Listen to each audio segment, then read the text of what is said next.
Forsyth to control. Entering cyclotron pit.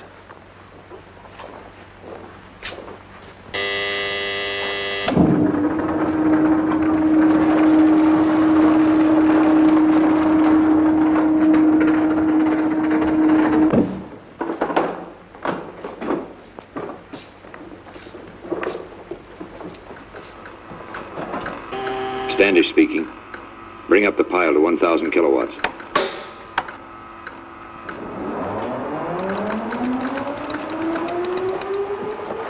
Pile operating at maximum power, Dr. Ronson. Tell Standish to proceed. You remain here. We'll follow the experiment from the recording room. Pile operating to 1,000 kilowatts. All right to proceed, Dr. Standish.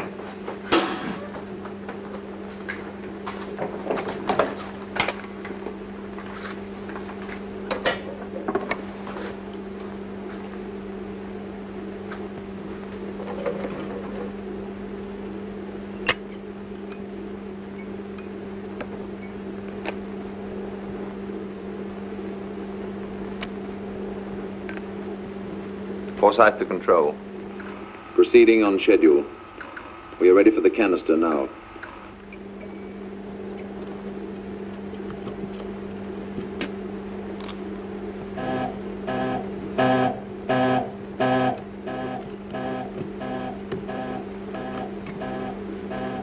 I am now operating the master slave. I'm removing capsule X from the canister. Holding the capsule in my right. No glare. I'm now pouring the bead into the dish.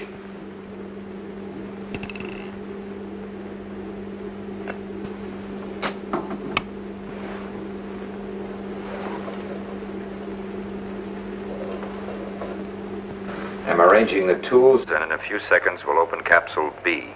There is no glare. Radiation is not excessive. Sample is hot and apparently in the process of disintegrating. Forsyth is checking instruments. Gamma reading nil. Standish is about to open capsule B. Canister is open. I'm removing capsule B. Sample is exposed. Glare developing. Gamma developing rapidly. 9-5. 10. 10-5. Gamma 11. Capsule X is reacting. I'm combining X and B. Gamma developing rapidly. Much glare. A reaction has begun. The heat will affect their instruments.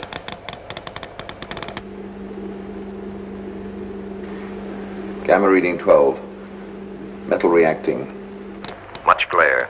Reaction mounting fast. Another method of combination has to be found. Ronson to Cave. Stop the reaction and cease experiment. I say again, cease experiment. Shall I stop it? Not yet.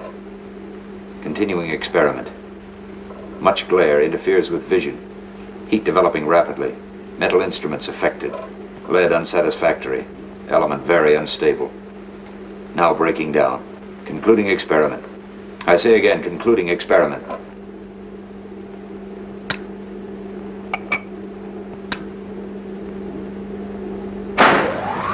Damping X and B. Start blowers.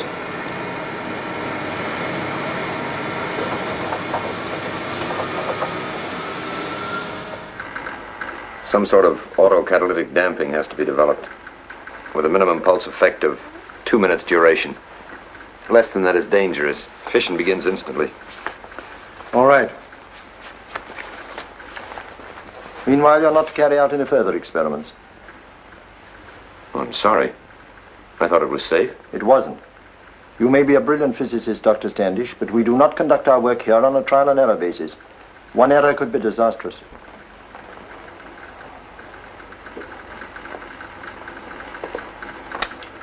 You'll give me a chemical analysis? It'll take 2 or 3 days.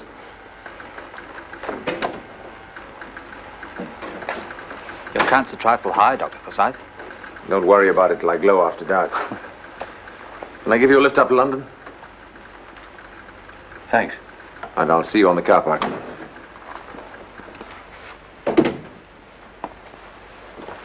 Roger, I'm worried about Standish.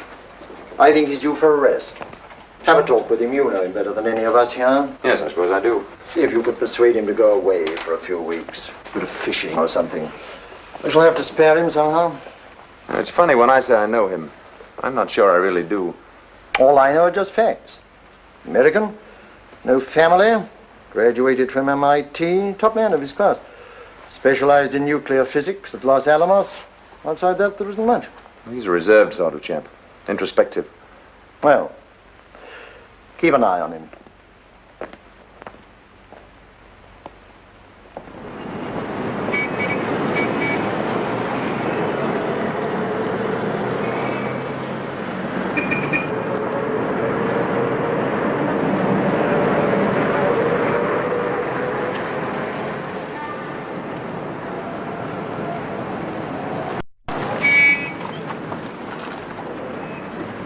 Thanks for the ride, Roger.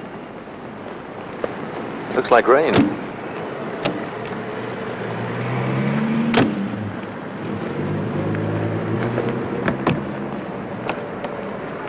Well, aren't you going to ask me in for a drink? Oh, of course. Come in.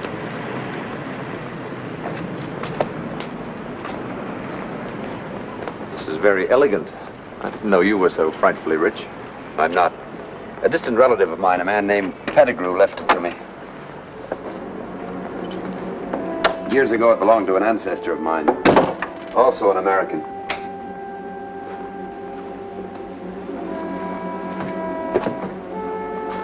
Come on in.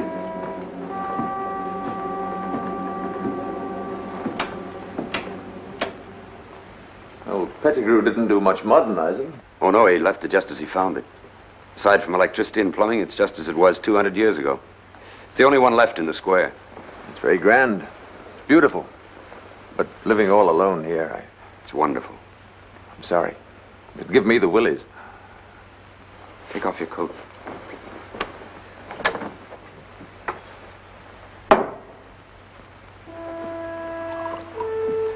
You know, you might have sat for that yourself. It's a Reynolds, isn't it? I did sit for it. I mean, that's my ancestor. His name was Peter Standish, too. Soda? Yes, please. You know, Peter, it's surprising how little I know about you, even though we've worked together for so long. I had no idea you lived in a place like this. You're a sort of mystery man, even to your friends. You keep to yourself a great deal, never go to parties when you're invited. My sister's still annoyed with you, by the way. She's very anxious to meet you. Well, I've been doing quite a bit of research lately. Not at the laboratory, a sort of hobby. If you ask me, you've been overdoing it all around. Look, Peter, what about going away for a few weeks? I am. Oh, that's good. Where?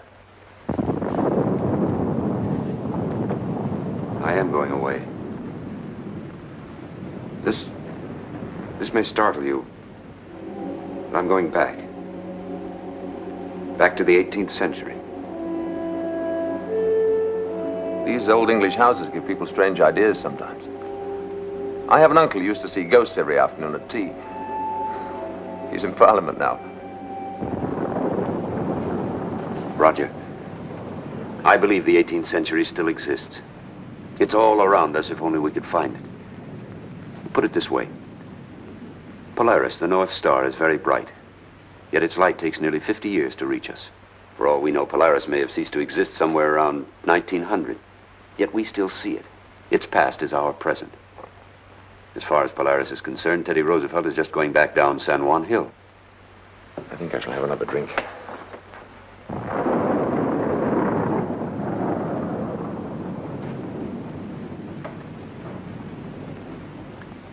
Henry James expressed it like this. You're on a winding stream in a boat. You watch the banks as they pass. Upstream, you went by a grove of maple trees, but you can't see them anymore because they're in the past. Now you're going by a field of clover. That becomes the present. Now, you don't know what's ahead of you around the bend in the stream. Maybe wonderful things, but you won't be able to see them until you get around the bend, into the future. But suppose I'm in a plane above you. I'm looking down at it all. I see the maple trees, the clover field, and around the bend. Your past, your present, and your future. They're all one to the man in the plane. So that time, real time, is all one. With symbolic logic and Einstein's mathematics, I can conclusively prove that 2 and 2 are 2. But this... that man is dead. Long ago. I tell you, he's alive. Not here, not now. But he does exist. Back there in his own time. We'll change places for a while. He'll take my place, I'll take his. In the year 1784. I'm going back into that wonderful age. Forget it, Peter. Give it up. You're beginning to believe me. Not quite. But I'm beginning to believe that you believe it. Peter, this house isn't good for you. You've got to get out of it. I'm at home here. All I love is in this house. This is London in the 18th century. The age of reason. Of dignity and grace, of quietness and peace. Come out of this house, Peter. It's not good for you.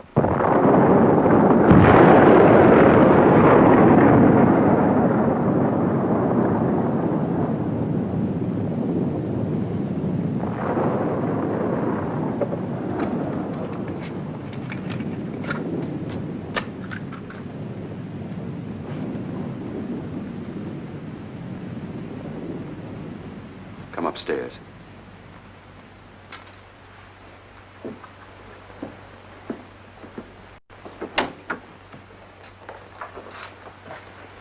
You're trying to escape from something. That's why you're so obsessed with all this. What are you running away from? Let's say I don't like my work and let it go at that. Oh, I see. The occupational disease of the nuclear physicist. The old familiar cry, stop the world, I want to get off. You call it escape. I call it adventure.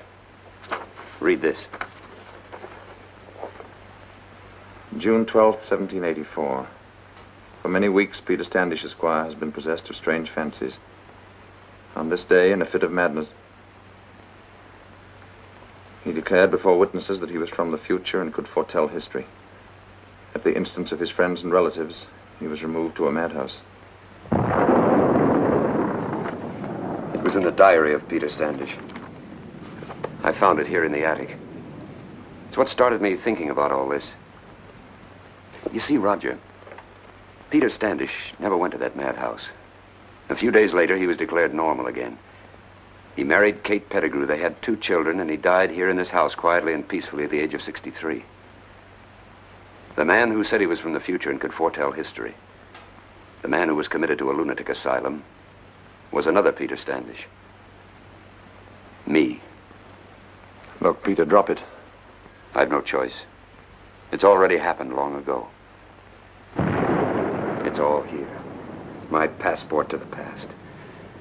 Manners, customs, history, even to the costumes that they wore.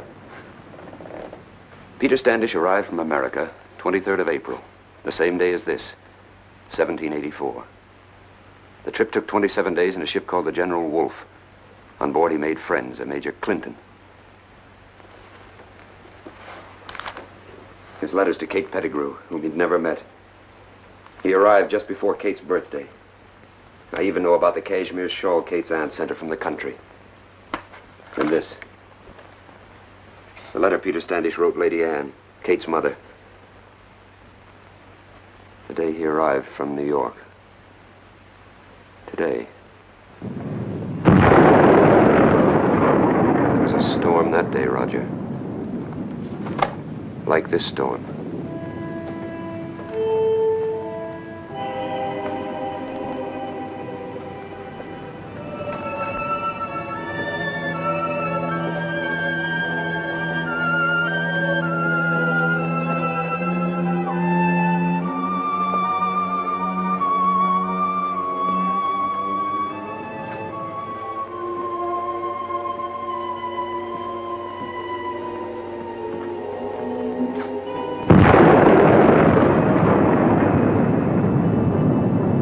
Why don't you come out and have some dinner with me? No, thanks. Peter, I think I'll stay the night with you. No. Thanks, Roger. Look, suppose Suppose you do go. How does it happen? I don't know.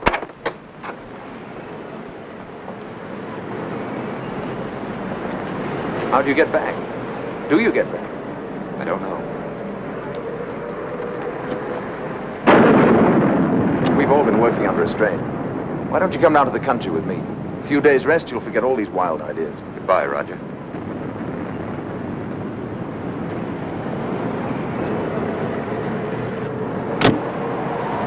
Peter, don't go back into that house. Goodbye, Roger.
Stepping out of the coach, a bolt of lightning struck.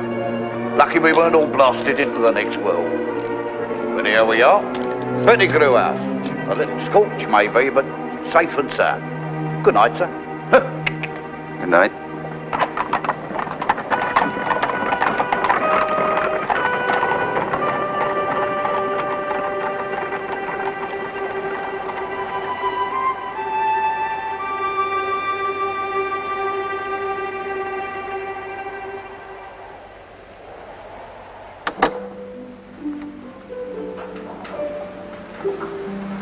Your servant, sir.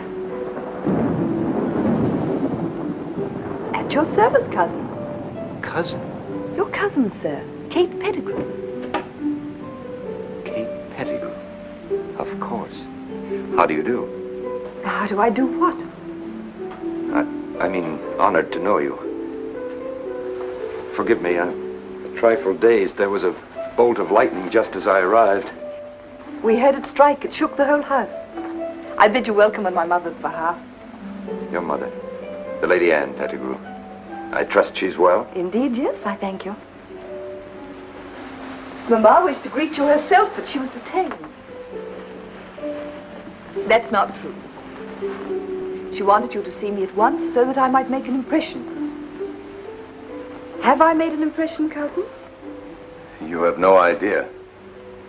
Come, cousin, tell me about your voyage. You said nothing about it in your letter. My letter? To my mother. Oh, of course, my letter from the Blue Boar. Honored madam, I shall do myself the honor of waiting on you this afternoon at 5:30. Have you likewise committed to memory your letters to me? Oh, every one. And all your letters to me. I know all about us. We're to be married. Indeed. I had not heard of it. But the letters from your mother, it's all been arranged.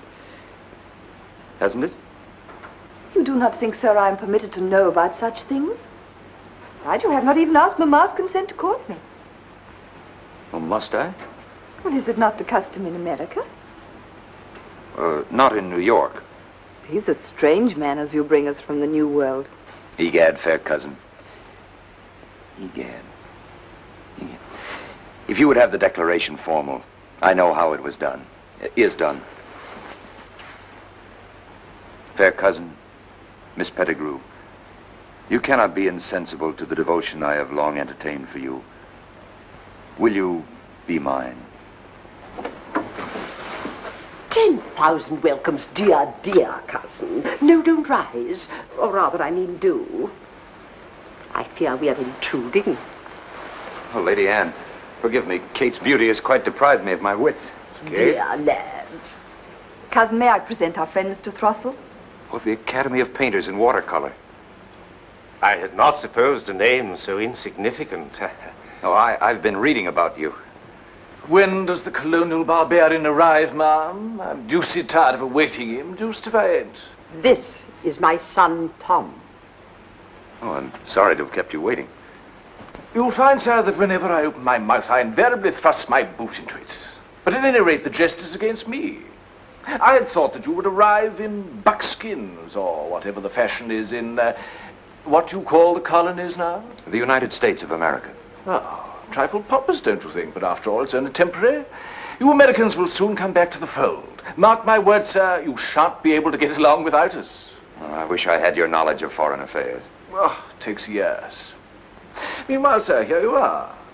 Your coat's better fit than mine. And your boots are perfection, sir, perfection. Yes, I must show you to the prince, became. We must fetch your boxes at once. If you will have me, my lady. Oh, but I insist that you remain with us, dear, dear cousin. Perhaps you'd care to count my teeth, cousin.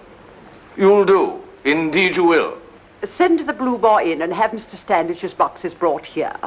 And you, Kate, dear, see that the Admiral's room is made ready. Yes, Mama. I'm giving you my husband's room. Poor man. He died there, you know. I should be honored to be seen with you, sir. Oh, to you. If you like, Cousin Tom will show you London town. Fine. Which shall it be first? Vauxhall Gardens? Ranelagh? Oh, I want to see everything. I want to walk the streets and hear the sounds and breathe the air of London. I want to go to the theater and talk to Dr. Johnson. Everything. There's so much to do.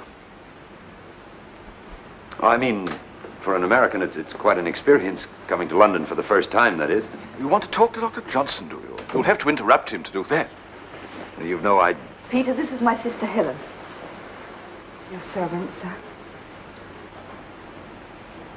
Helen. Your sister. In my letters, I've often mentioned Helen.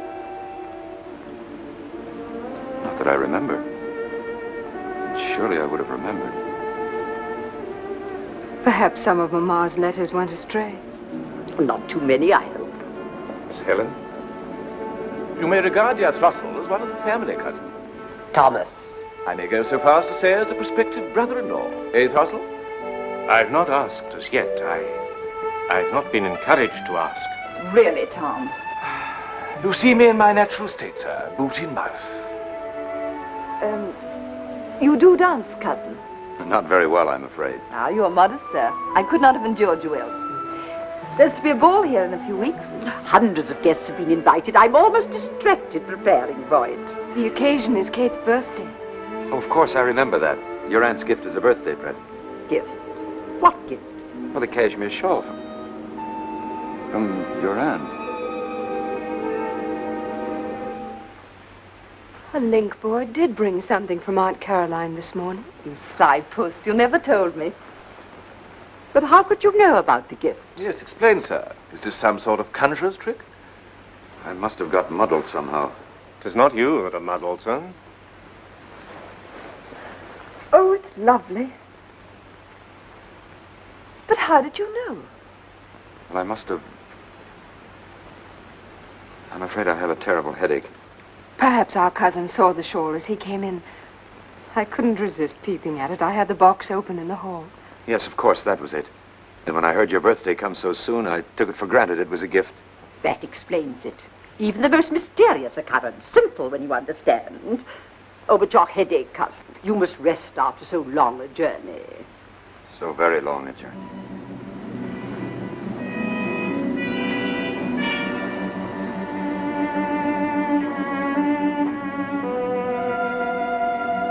Odd sort of card. Eh, Thrussell? Atrocious kind of English, even for an American. I was wondering about Miss Catherine's shawl. He explained that. He didn't explain how he knew it came from your aunt.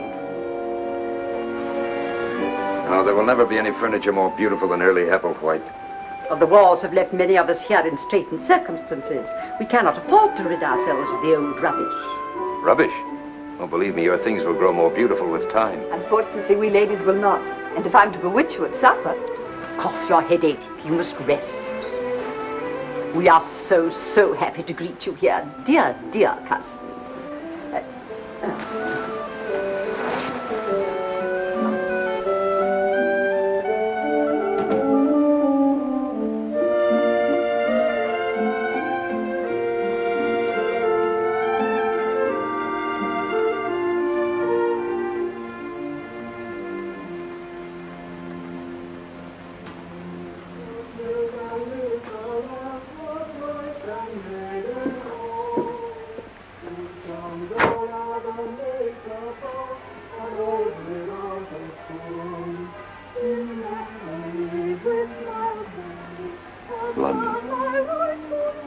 1784. Come in. Your boxes.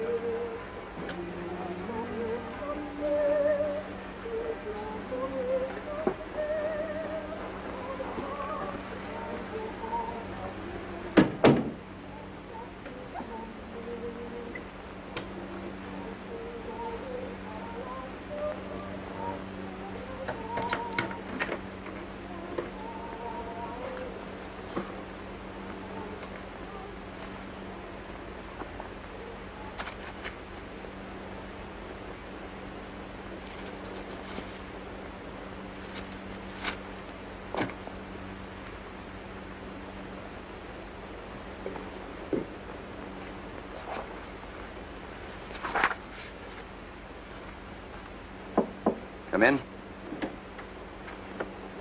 Oh, cousin. I was just making sure that everything was here. For your headache. My what? Oh, yes. That's very kind of you, Helen. Is it proper for me to call you Helen?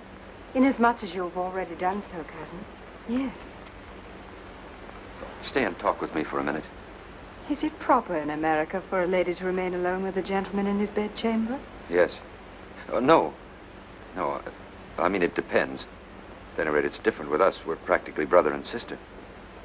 That is a very feeble reason, even in London. I can't understand why just the letters in which you were mentioned are missing. It is odd. You were quite a shock to me. I knew nothing about you. I wasn't completely prepared for you. Are you completely prepared for everyone else you meet for the first time? Oh, no, no. No, of course not. But I found myself wanting to talk to you, to ask you to help me here. How can I help you? It's all so strange. Stranger than I thought it would be. It makes me uncomfortable. Do you sense that? I could see that you sense it. Kate will soon put you at your ease. Kate. I like Kate. It would be most disastrous if you did not. Well, I do. I love her. Helen, are you really engaged to Mr. Throssell? From what Tom said, He had no right to say it. you're not in love with him. No one pretends that I am. However, like all well-bred young ladies, I'm expected to do as I'm told, and wed whomever my family selects for me. And have I been selected for Kate against her wishes? We're very poor, cousin. When our father died, he left us nothing but debts. Your marriage to Kate would be convenient to us, I will not deny.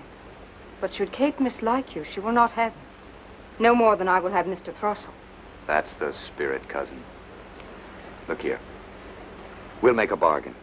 I'm to be a part of the family. I'll help you get along here, and you help me. I'd forgotten. I know nothing about you. Perhaps you do marry Throssell after all. It's odd there was no mention of you. I'm an American, you know. I just came into this new world. That's why I'm uncertain. Is it? You mustn't be afraid of me. I'm not afraid, cousin. Just curious. You speak so oddly at times. And the shawl. But I explained that. No, I did. And it wasn't true. I hadn't left Kate's gift in the hall, and yet you knew it was a shawl. Even I didn't know that. I hadn't opened it. Your servant, cousin.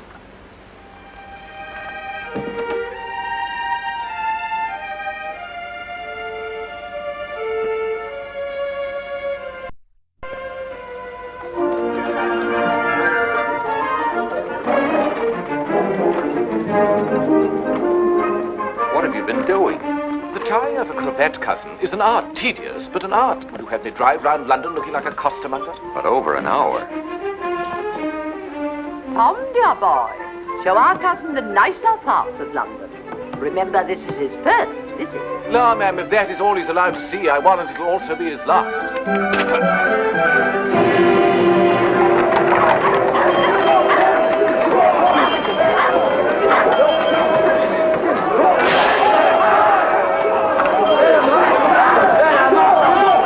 Is it always like Like what? The noise, filth and smell. It's no worse than usual. Don't you put on airs, my lad. What I hear of New York, London is a garden of roses.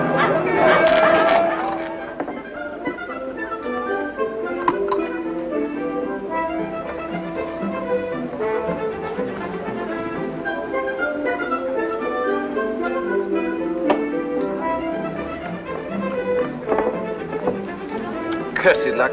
Oh, don't worry, dear. I'll look after you. No doubt you have both the inclination and the ability, Dolly, but I'm afraid that you lack the money. Oh, never mind. Jacqueline's fighting tomorrow night. She'll get it back then. I wish they'd allow us ladies to go, too. That he'll win is certain. Unfortunately, I have to pay this fellow tonight.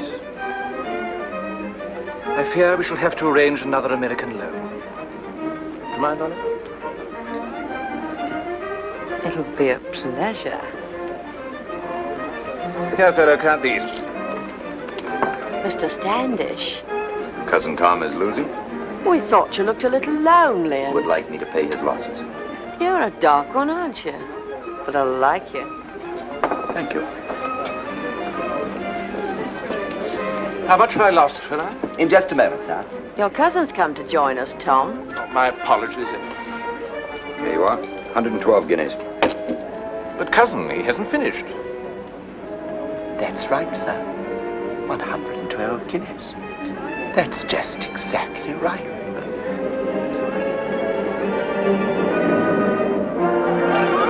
Mrs. Siddons tonight.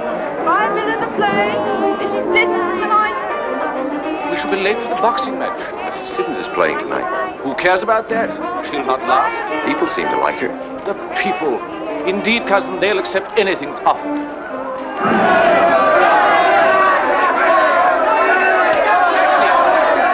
Jacqueline! Look at him. What price on Mendoza now,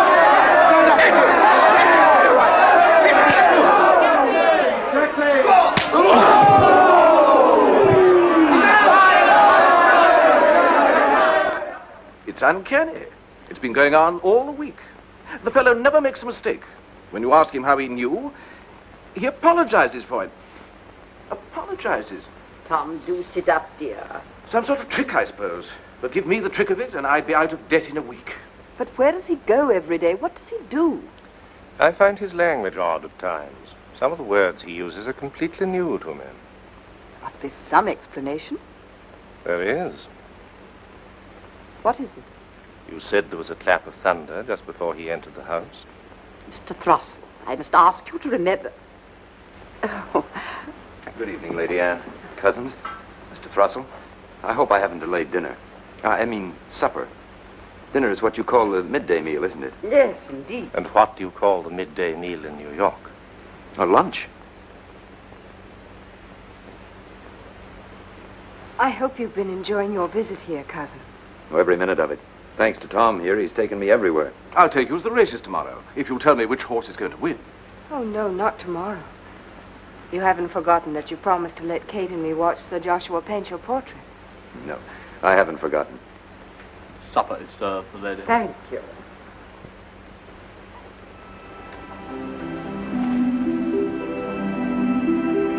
Yes, sir, all London is discussing you. They say you foretold Mendoza's victory over the pugilist Jacqueline. And you foretell the future, sir? No. I made a few cockeyed guesses, that's all. Cockeyed? It's an American word, Kate. We're developing a new language over there. So I have heard. You must instruct me in it. I shall paint no more today. But Sir Joshua, the sitting has just begun. Something in the face eludes me. The eyes, they're very strange. They're beyond all my experience in human nature. I cannot catch the expression. What possible expression in any face could elude the artist who has painted Mrs. Siddons? The greatest of actresses, the mistress of all expression, the tragic muse. Sir, you make sport of me. No, You have visited her at the theater and she has broken her word to me. I've never even met her. You must have talked with her. She's violated our trust. I only say what is common knowledge. Surely that portrait is finished. You have painted the tragic muse.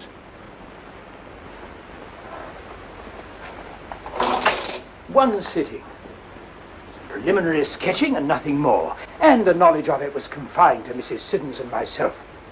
Oh, but surely it must have been known that... Even Mrs. Siddons did not know that my title for her portrait is to be the tragic muse. It was known only to me. And to the devil.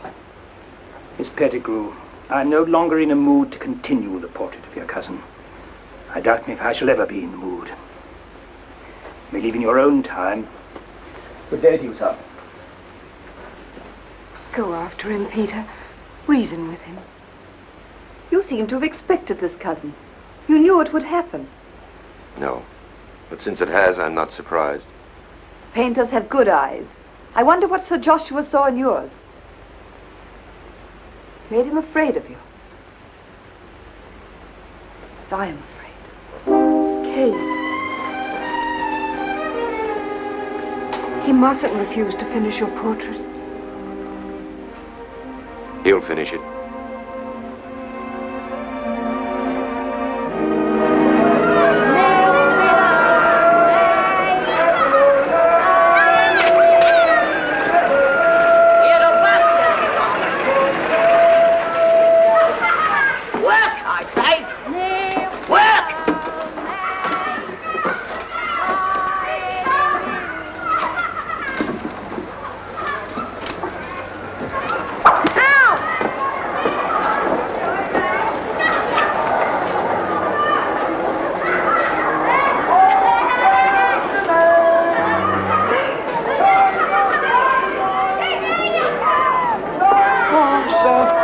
Fine gentlemen, arms for a poor sailor, lost me leg fighting the French. Arms, fine gentlemen.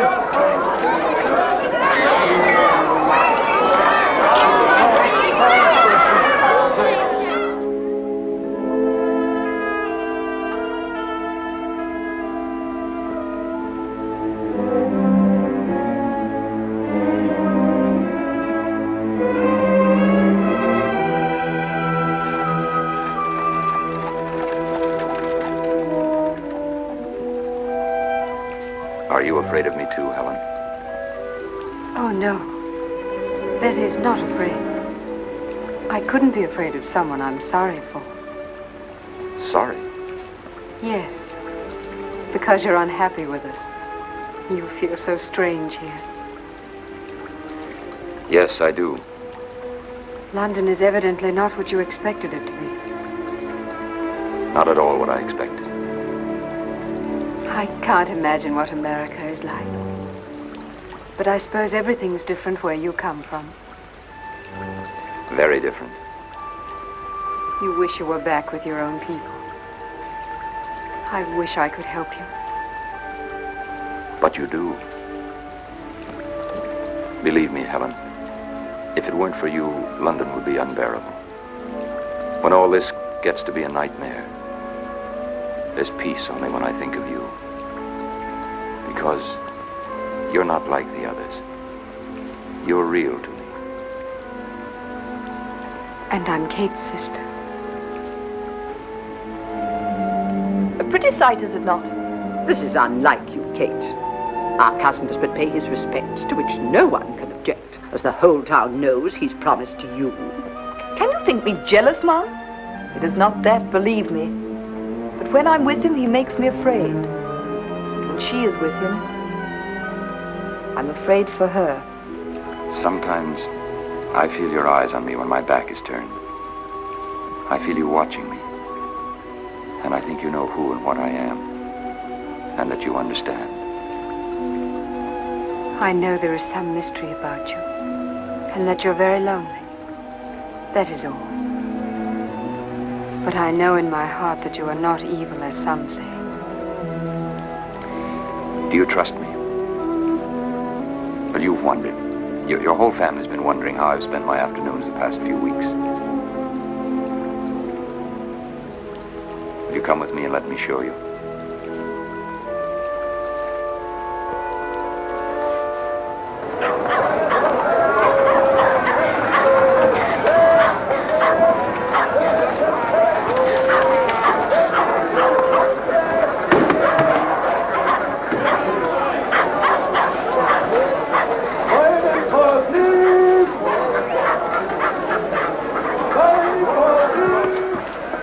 today, Jacob. We won't be here very long. Mr. Standish, I have considered the matter carefully. I believe our arrangement should end. Why? That is, the Bow Street runners. If they discover what you're doing here. You've been inside, haven't you? I told you to keep out. Please, Mr. Standish, it is only curiosity. Well, curiosity will be your undoing, Jacob. Now that you've been inside, which are you more afraid of? Me or the Bow Street runners? You, sir. Well, let's have no more talk of ending our association. I assure you there's nothing to be afraid of, once you understand it.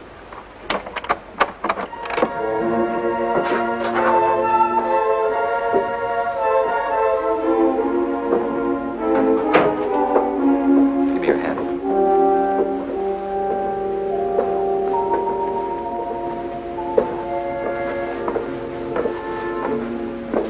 Wait here.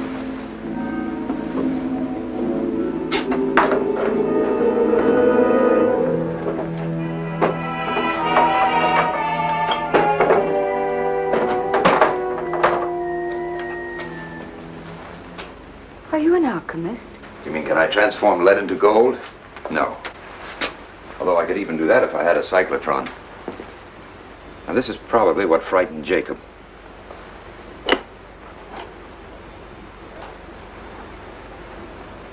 It burns. That's harmless. See? Well, here's something might amuse you. You're not frightened.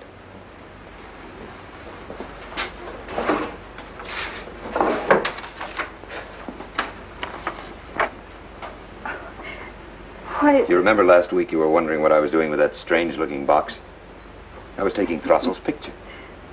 Why, it's truer than any portrait. Because it's he himself, as he actually is. And this? It's a boat. Without sails. Runs by steam.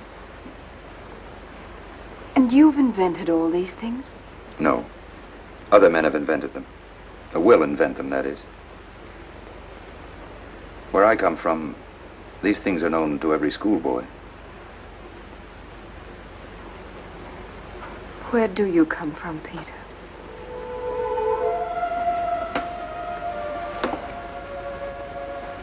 I come from the future, Helen. Nearly 200 years in the future. I can't explain it to you even with the knowledge of my century. Some warp of time and nature. It's never happened before. It may never happen again. But I'm here. Then it's true. You do see ahead. You know what will happen in the years to come. You believe me then? I believe you. I'm here taking another man's place. Your cousin from America. And he? Where is he? In my place, probably. My world. In my century. Is that why you make these things? To remind you of your other life? Not exactly. You see, when I saw your century the way it really is, the disease and the filth and the cruelty, I wanted to do something about it. I don't understand. Well, there are men in England now who are working on all these things. James Watt and the steam engine. Dalton and his theory of atoms. Here's the structure of the atom.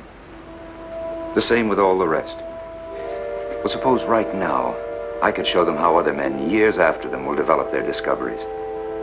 They'll be afraid. No, when they see these things, they'll understand them. They won't be afraid. Any more than you are, cousin. We're not really cousins. We've lost you, Peter. We're strangers now, and to you I must seem.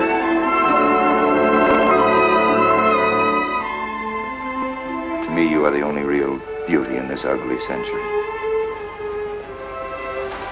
Helen, wait.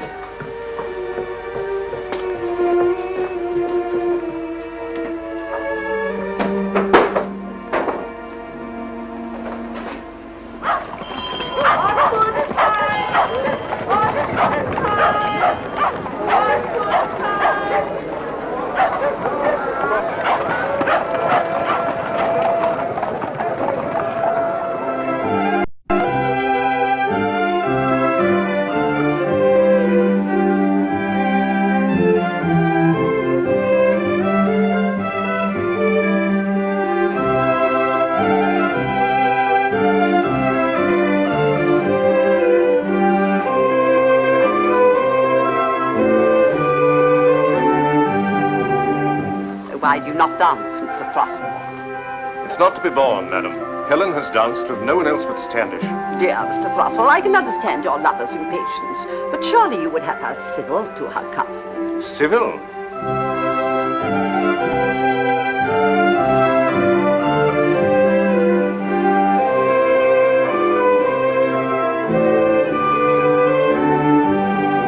See how she looks into his eyes. The most passionate civility. You mean what I think you mean, and I think you do. There's a sentiment, sir, best expressed at the punch bowl. Precisely my destination, madam. Your servant.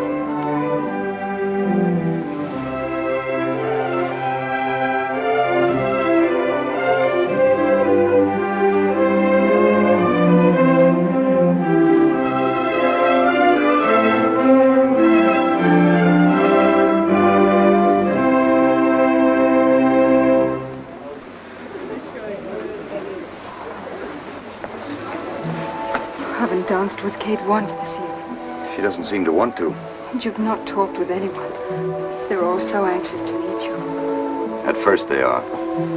When I say something wrong, I can see it in their eyes. They're all afraid of me. Like Kate. It's only because you look through us.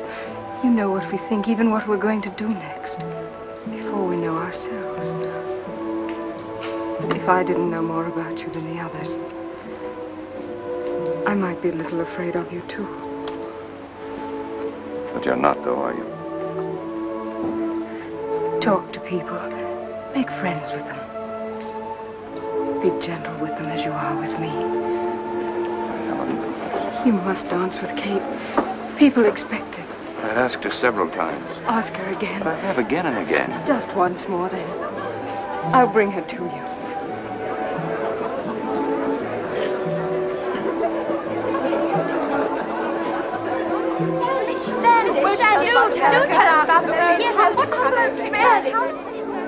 Look how they crowd round him. Look at the way he talks, the airs he puts on. It's a levee, begad, a levee. If your cousin remains very long in London, he'll become the fashion. Oh, that brutal fellow the fashion. Yikes. Why not? It would be very pleasant if men were to act like men again. Your Grace will be the first to applaud, I'm sure. There's one habit of his which will never become the fashion. Every morning, 2 serving maids have to carry buckets of hot water up flights of stairs for him to wash himself. Washes himself? All over? Every morning. All over, every morning? The man could wash his skin away. Perhaps Americans find bathing more necessary than other nationalities. A glass of punch, cousin? Thank you.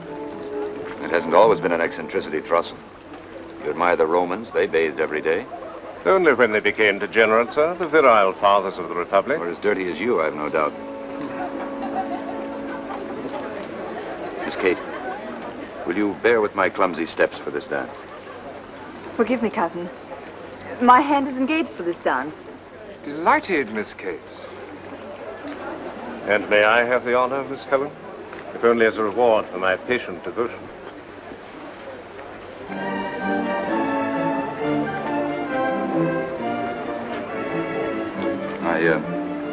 I don't suppose you'd care to dance.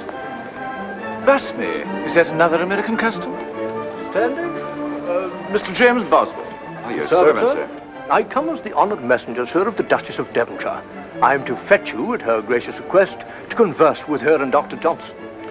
You mean to try my wit, I dare say? I believe, sir, that a conversation piece between yourself and Dr. Johnson would be well worth hearing. Care to come along? No, thank you.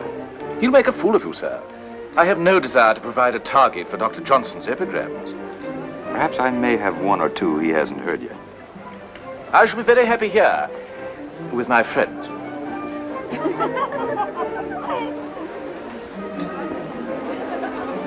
Dr. Johnson. Your Grace, Mr. Peter Standish. I'm truly honored, Your Grace. We have been looking forward to a conversation with you, Mr. Standish. A noble prospect for an American, Your Grace. Sir, the most noble prospect in American seas is the ship that will carry him to England. Do not begrudge us our poor stretches of wilderness, Doctor. You upon whose empire the sun never sets.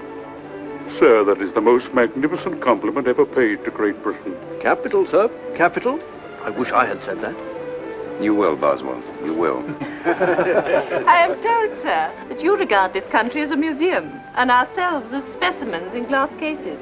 Oh, I mustn't leave you with that impression. Do your best to make another then ere we go to our beds. I cannot bring myself to delay you, ma'am. Early to bed and early to rise makes a man healthy, wealthy, and wise. And women, sir?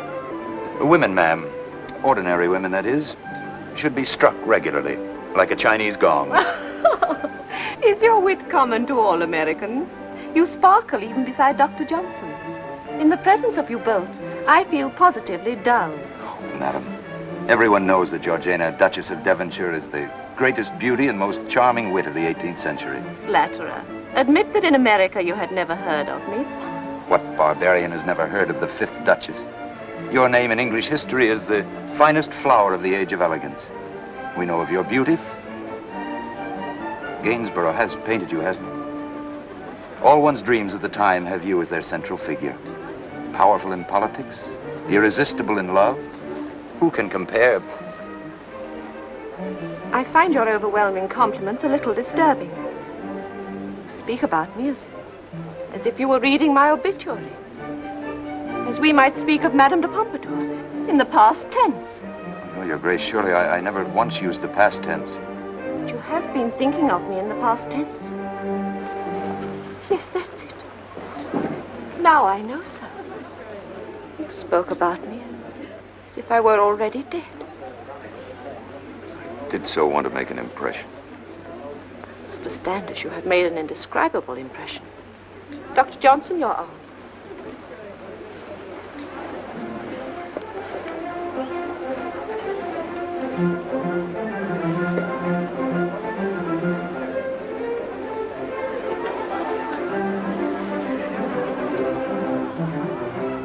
Sir, a word with you. Perhaps I know the word you have in mind, Throssell. Jealousy? I speak of Miss Helen, sir, the lady to whom I offer the devotion of a lifetime. Oh, come, Throssell, you're not yet 50. I advise you not to offer a young lady the devotion of a lifetime until you're over 70. Your self-assurance is magnificent, sir. You appear to think that no one here recognizes you for what you are. What am I, Throssell? You should know that better than I. But I will say this. There is a smell of brimstone about you. So you think I'm from the fiery pit, do you? Laugh if you will, but others feel the same, even Miss Kate. What about her? She has a growing inclination to break with you.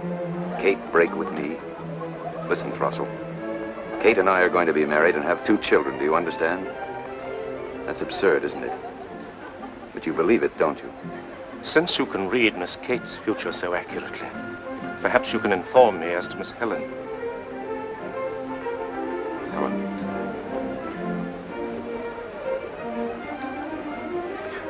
Don't you realize it's a joke, Throssell? I don't know anything more about the future than you do. My reason tells me as much. But there are other things about you, sir. Matters which reason cannot explain. Oh, dear Cousin Peter. Mr. Throssell, a word with you, please.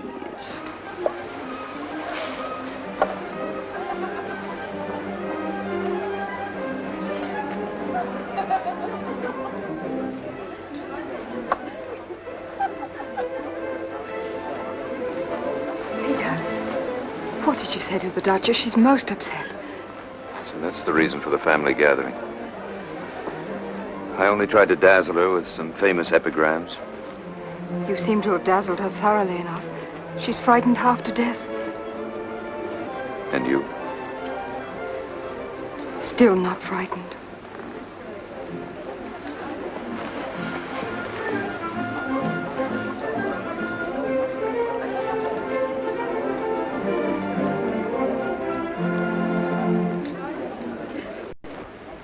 Tomorrow will find us the laughingstock of London. The Duchess has taken offense. All our guests leaving in a fright. And Kate has danced with every young man here except Peter. And you, Mistress Hoity-Toity, barely civil to our dear Mr. Throssell. I am grateful for even my few crumbs of attention. Oh, dear Mr. Throssell. Oh, I'm distracted beyond endurance. And what about me? All London is feeling sorry for me engaged to that madman. Kate. And what's amiss with you? Oh, vapors, vapors. You have no reason to be afraid of him. No more reason than I have to fear a graveyard at night. Shame, shame to talk thus of your lover. So his purse be well lined. Naught else matters about him to anyone else except me. Can't you see that he's unhappy too? Dear, dear Peter. I'd like to be alone with Kate. Of course, of course. Just a lover's tiff, nothing more. Everyone has a cross word now and then. Even the Admiral, rest his soul, occasionally spoke harshly to me. Love, love, love. And you young rake, you haven't yet asked Miss Barrymore to dance. She'll not dance with me. She has money.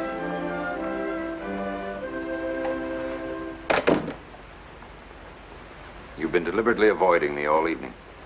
You've not been avoiding my sister, sir. That fellow Throstle's been upsetting you. I know what he's been saying. I don't doubt it. A lot You of know what he said. You know what I'm thinking now. You know what will happen next. You know things no mortal man should know. I can't blame you for being upset. It's mostly my fault. Forget tonight. Go to bed. You'll be yourself in the morning. I'll not be here in the morning. I will not return to this house while you're here. And as for our understanding, you may consider it ended. Kate, you mustn't break our engagement. You can't do that. It didn't happen that way. How smugly you say it. So you think there's no limit to your power over women. They all press after you, don't they? But no woman will dance with you twice or stay with you alone in a room except... Helen, I've never been so afraid of anything in my life as I am of you. We are going to be married, Kate. I was afraid to look into your eyes. But now, look into mine and tell me that you love me. If you believe that I can see into the future, then believe this also. You will marry me. In God's name, go back to America. If that's where you come from.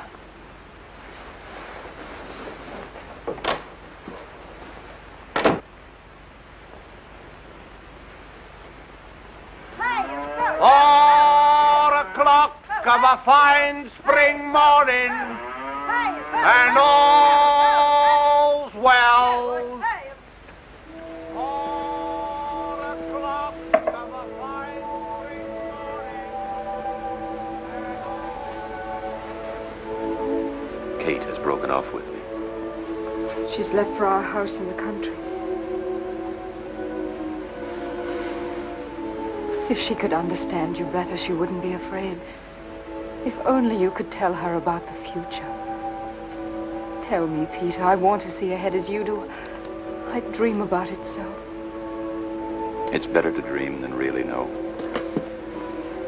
If I had known the past as it actually is, you wouldn't like the future. Tell me all that happens. Then I can go to Kate and make her understand. Help me, Peter. You remember that light I showed you? Well, try to imagine that someday there'll be thousands of those lights all over London. In the square, in every house, on every street. How the people will marvel. No, they'll think nothing of it. Nothing at all. I don't understand. There aren't words to make you understand. But you know these things, Peter. They're in your mind. You've seen them. I could see them, too, through your eyes. Let me try. Oh, it's not possible. Let me look. I will see.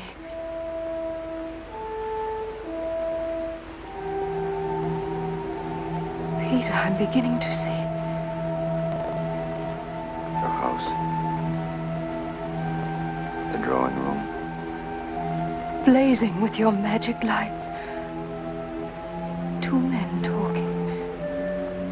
They're dressed so oddly. One of them is you. And on the wall, your portrait. Finished, just as you said it would be. Sunshine, white clouds, 3 huge machines. They rise into the air. Airplanes. Men traveling. Below them, water. The ocean. A huge ship. No sails, no masts. And there, a great cluster of towers. They climb into the clouds. A city across the sea. It's beautiful. The future is like a beautiful dream of heaven. Oh, Peter, who would want to leave such a world as that? There will be some who would. At any rate, you've seen the future. The world I come from, that I helped make. Strange and beautiful. And terrible, too. You think you can tell Kate about what you've seen without her being afraid?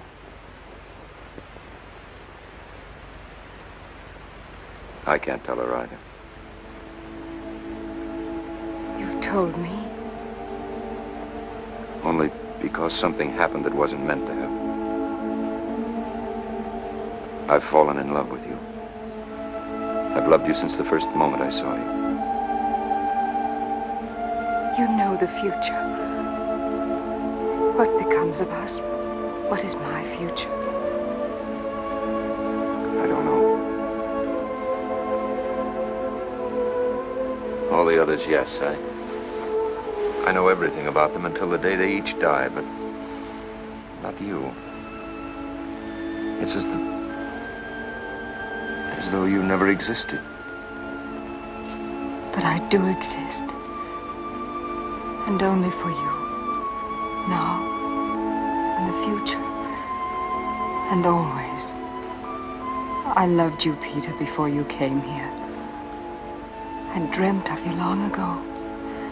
I saw you, Peter, as clearly as I see you now, coming down a stairway toward me with a candelabra held high.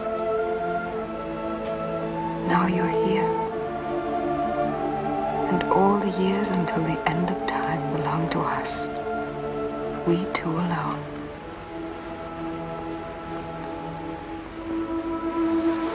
Oh, my darling. This isn't my world. Or yours. It isn't my life or yours. Only these moments are ours. You must forget me because someday soon I shall have to leave you. No, Peter. Stay here, never leave me. When I kissed Kate, I was playing a part.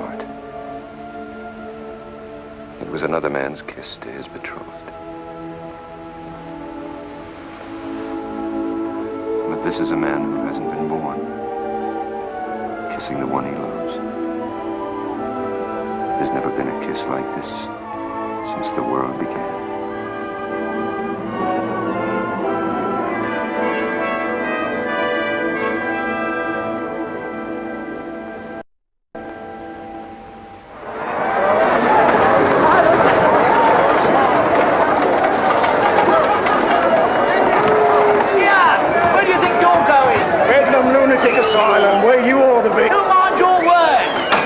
Too near them, they're all as mad as hatters. Clear the way there, clear the way.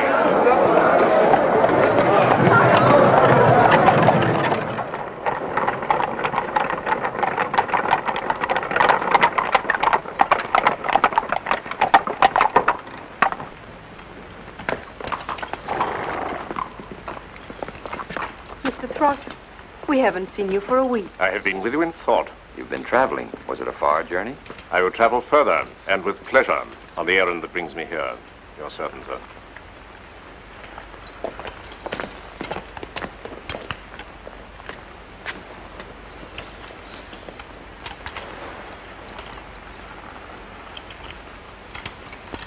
Oh, Mr. Charles! Mr. Charles! Upon my oath, my dear Throstle, we might try knocking occasionally. I wish most particularly to speak with Lady Anne. This way, my dear fellow. This way. You've had more than your share, as usual, I see. What, sir? Drink, sir? Drink doesn't affect me. Drink has never affected me. What causes you to stagger, then? The weight of it, my dear fellow, the sheer weight of it. Dear Lady Anne, dear Mr. Throstle. We had hoped that your visits here would not be altogether discontinued, even if, Even if Miss Helen prefers another suitor to myself. Things do turn out in a devilish queer fashion, don't they, sir? I know of nothing, Thomas, which has turned out queerly in our house. Now, thank you kindly not to mention it, even if it has. Which, as I say, it hasn't. I will agree with you, madam. Certainly there's nothing queer in preferring your cousin's 10,000 a year to my 1,500. You know the world, sir? One corner of it, sir, fairly well. But enough of this, madam. I have a purpose here. I've been traveling all night from your daughter, Kate. She's on her way home to convince Miss Helen to give up this person. Give up £10,000? Because I cannot control your actions, Mr. Throstle. I shall be very pleased to see Catherine, if only to put her under constraint. I'll have the leeches to her, sir. Straps, confinement. And if there's worse, she shall have it. I'll commit her to Bedlam Asylum, sir. It's rather more likely that Mr. Standish will be committed to an asylum, madam. At this very moment, the Bow Street magistrate is examining into his affairs in Shepherd Market. What affairs, sir? Affairs, madam, that but a few years ago would have had your Mr. Standish burned at the stake.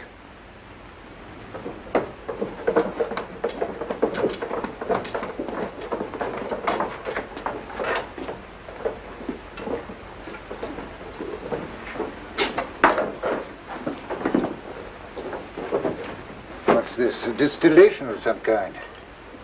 Water, perhaps?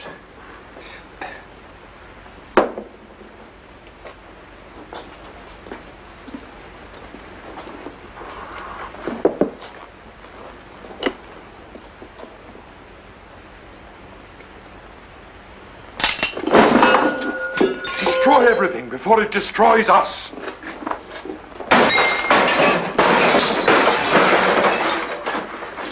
What is this device? I don't know, sir. He used to touch it with one of those and it made a noise, that's all I know. But these are only sticks. He called them matches. He'd rub them against something, sir. Not like this.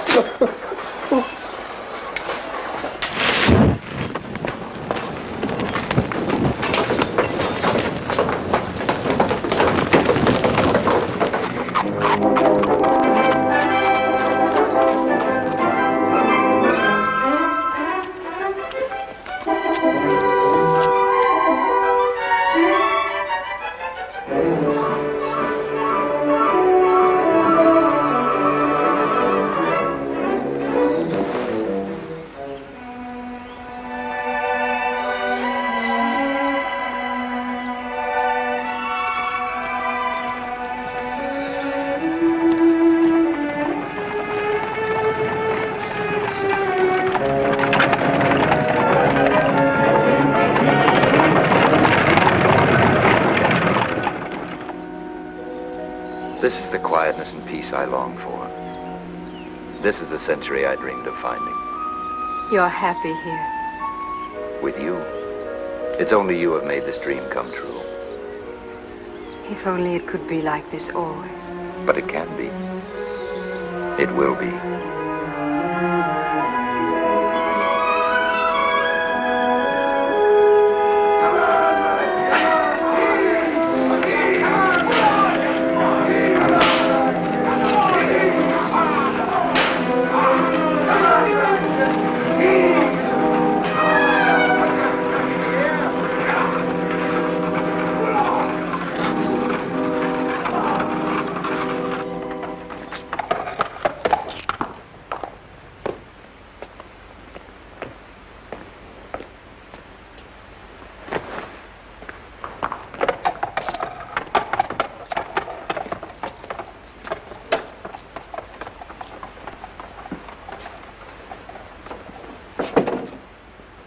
Standish? Sir, I hold a warrant from the Secretary of State for the Home Department. Make no resistance at your peril. Who are you? I am the Bow Street Magistrate, sir. This is Sir William Sutherland, Doctor and Master of the Royal College of Physicians. We have business with you, sir. About Bedlam Lunatic Asylum, perhaps? In here, if you please. This is not for you to hear. You know what it is, what they want. I've been expecting it.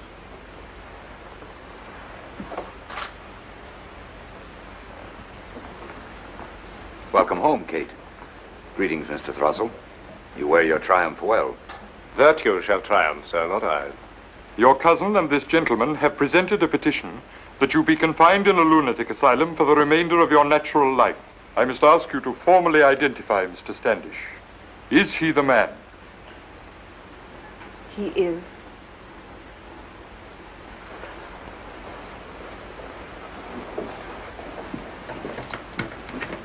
What are you doing with my things? They're being searched for evidence. Nothing, Your Honor, except this. The diary. You'll find nothing in that. No evidence. No real evidence. An unguarded statement here and there. A few lucky guesses about the future. These are not sufficient grounds for accusing me of madness.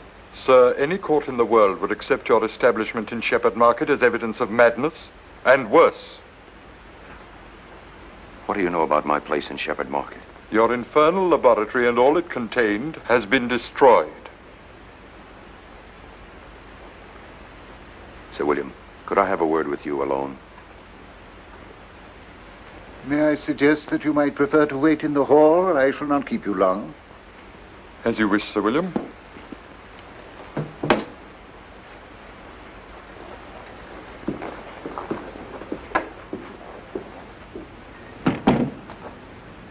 Sir William, you are a doctor, a man of science.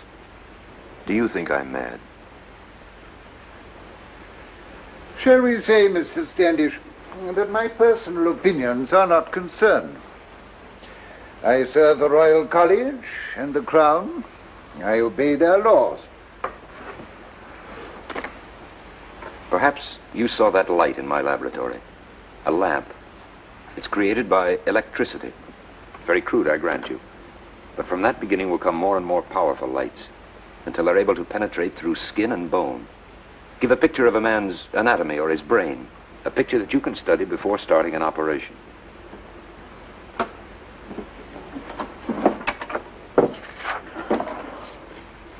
And that's not all by any means. There's a drug called chloroform. It renders a person unconscious in perfect safety, so that a surgeon can remove a gangrenous limb or perform an abdominal operation without pain. Chloroform, you say?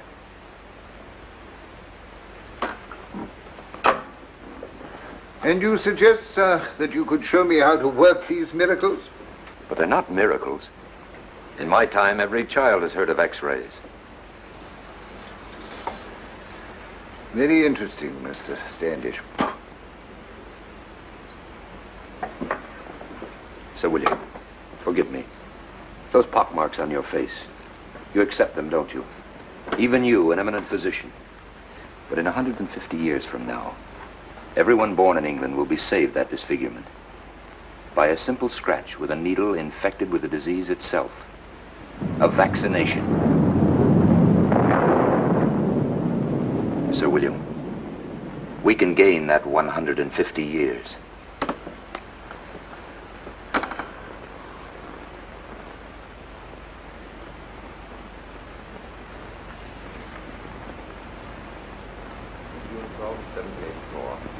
For many weeks, Peter Standish, Esquire, has been possessed of strange fancies. On this day, in a fit of madness.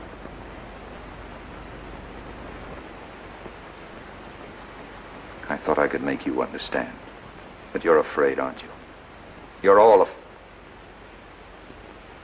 Mr. Standish, I advise you not to leave here.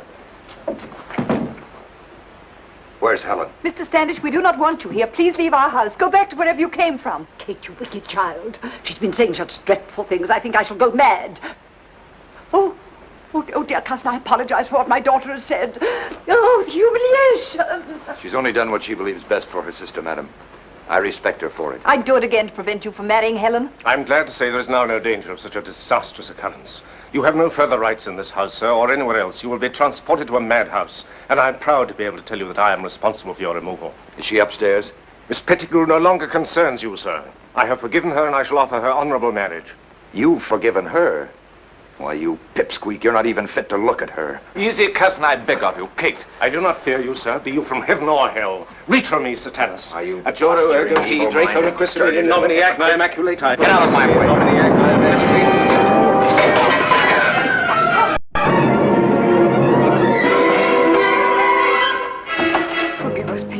forgive us all. Perhaps I'm the one who needs forgiveness for coming here. They say I'm mad. They baited you. They forced it on you. It doesn't matter anymore. There's nothing in this world matters except you. Helen, I'm going to stay here with you. You have to go back to your own world. You must leave me. Oh, my darling, I've known all along you must go back. Each night I've said it to myself. But each morning I think, you may have only this one more day. This is the last of our days together. But I couldn't face my own life without you. I'll have a life to face too, Peter. Don't be sad. We two alone have been chosen for this wonder out of all the millions of lovers since time began. Our love is real. More real than if you had been born in my world or I in yours. Because it's a miracle.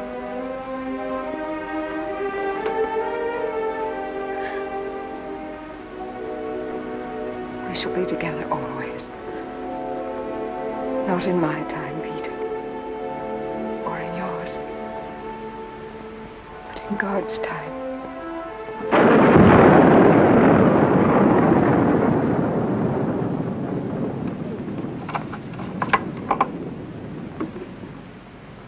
My father brought this to me from Egypt. It's a crux ansata. A symbol of life and eternity. I've always loved it. In some strange way, I knew my life and this cross were bound together.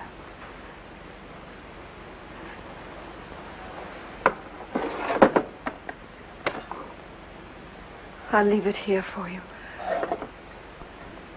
Perhaps no one will find it until you come. Maybe it will bridge the time between us. Mine while I live. Yours in the world I shall never see. Oh, Peter, I shall miss you so.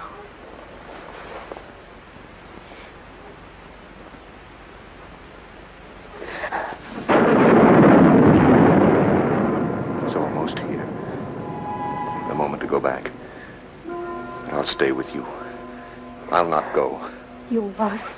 You can't want me to go. You do love me. With all my heart. Then I stay here with you. You must leave me. And all my love and joy will go with you. Oh, Peter. Don't be too sad in the future about a girl who's been dead so long. As I grow old, your youth will seem to me eternal youth. Mr. Standish, come out, sir. I want you to come as I see you now to St. Mark's churchyard. To you that will be tomorrow. And yet it will be generations after I am dead.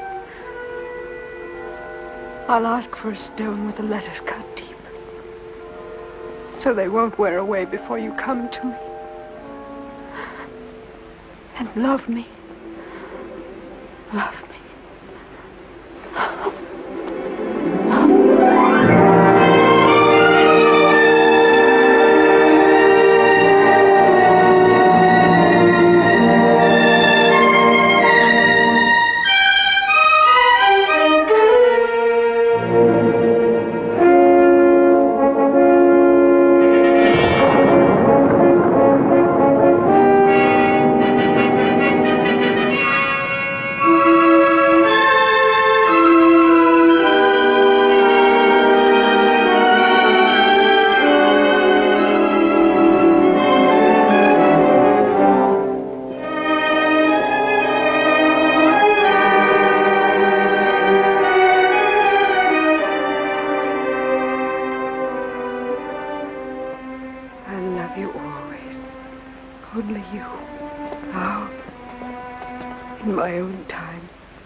Peter, where have you been all the afternoon?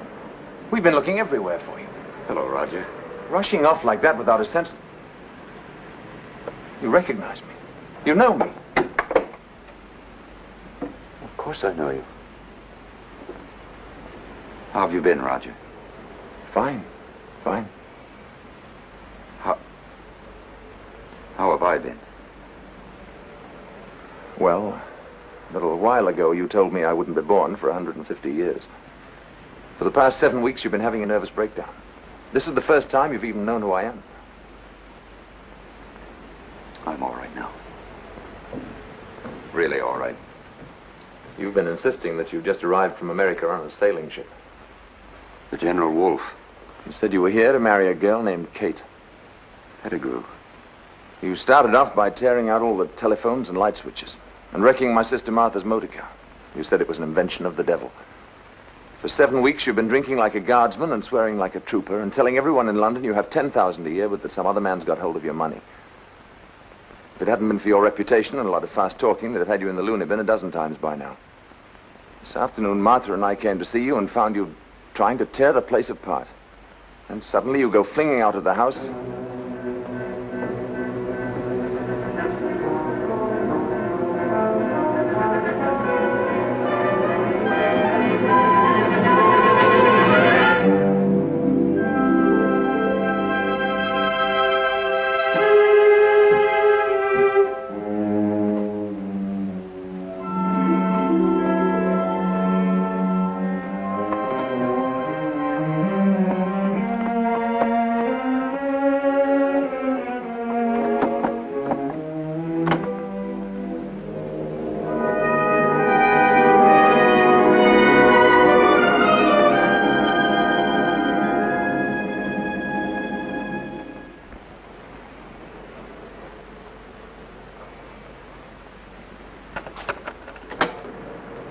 Roger. I've looked everywhere, but I can't find him. He's here. How is he? Helen. It's... Helen. This is Martha, my sister. I'm sorry. You remind me of... You look so much like someone I knew once. I seem to know you. I should hope so. Roger and I have been taking care of you for weeks now. Can't be. It's not possible. Maybe I did have a nervous breakdown. Perhaps it was just an hallucination. And Helen only a part of it.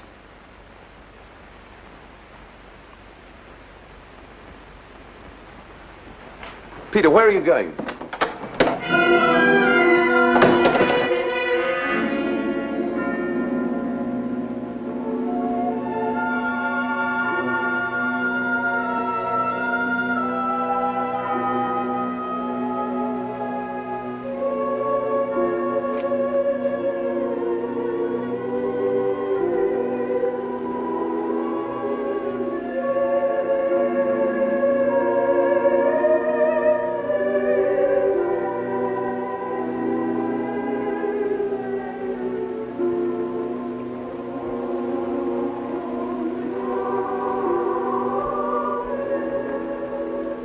We shall be together always. Not in my time, Peter. Or in yours. But in God's time.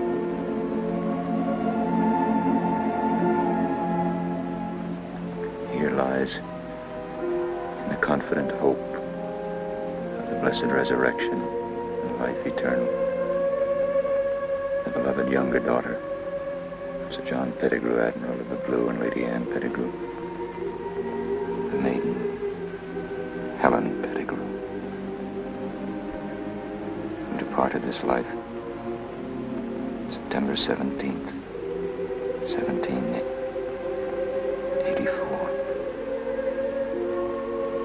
Age 22 years. Only a little while after. And then she died.